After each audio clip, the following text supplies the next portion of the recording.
ज़बां है कोई ना समझेगा, लहू का आँख से बहना बहुत जरूरी है।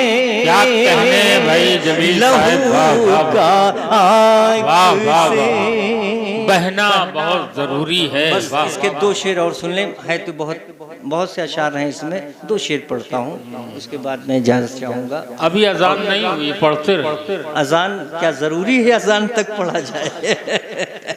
चलिए साहब, ये गैबी साहब हैं, ये जैसे जैसे सुबह का मंजर करीब आएगा ये जवान होते जाएंगे।